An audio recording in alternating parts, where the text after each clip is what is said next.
Sure. So I work in the field of computer graphics.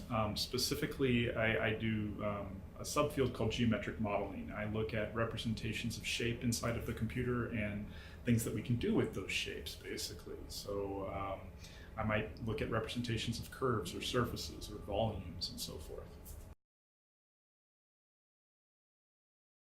Oh, there's tons of applications, right? So if you're talking about just my research, for example, my research has been used in lots of different places.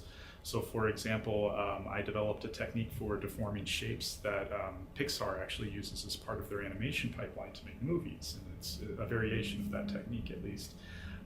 Some of my work has been used in computational architecture to design. There was a ski lift in Switzerland that was designed with this. I've done work on representations of surfaces to be used for real-time applications that actually influence the standard for DirectX 11. So every graphics card made since 2009 was influenced by my research, and probably including that phone you're holding in your hand, actually. So there's tons of different applications, right? And there's applications just in terms of geometric modeling for all sorts of different things. I mentioned physical simulation from before, right? So I have a project that was undergoing with the Air Force Office of Sponsored Research to do sort of high quality meshing for hypersonic simulations, basically, where you have to have extraordinarily high degrees of accuracy. Geometric modeling is used even in things like 3D printing to come up with better shapes or ways of printing three-dimensional objects. So I think there's tons of different applications. The thing I enjoy most about teaching is probably interacting with the students. The students are great to get that interaction, basically, where they ask questions and they're discovering things for the first time. And it's awesome to get them, excited, I would say, about a particular field. So just give an example.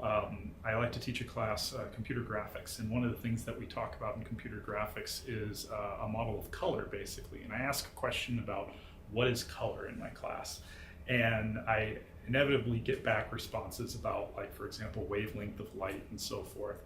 And those are the responses I expect. And then I show a picture, and it's a weird off-color picture, and I make the students stare at it. And then I change the picture, and I walk away from the podium at this point. And the picture, when it changes, if the students don't move their eyes, they see a picture that has real colors. It has a blue sky, green grass, this type of thing. And at some point I tell them they can move their eyes, and when they do, the picture turns black and white. And the point is that they actually have perceived color in the absence of color, which is getting at the perceptual aspects of computer graphics, basically. But this is, it sort of broadens their understanding of these things, and it gets them very excited, right? And they come back the next class period and they tell me about how they showed this example to their friends and so forth, right? That's what I like about teaching. Excitement for the field. That's what I would say. I try to get students excited.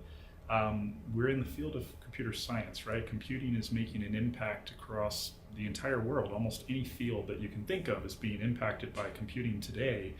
And it's an exciting time to live because computing really is changing the world. And I try to instill that in the students, right? That excitement for the field. And that's the main thing that I try to do. I would say I'll give two answers to that question. I really do love the students and interacting with the students. The other thing that I'll say is I love the colleagues that I work with here in the department, for example. I think we have a great department. I have some very impressive colleagues that work here in the department, and it's my pleasure to be able to work with them.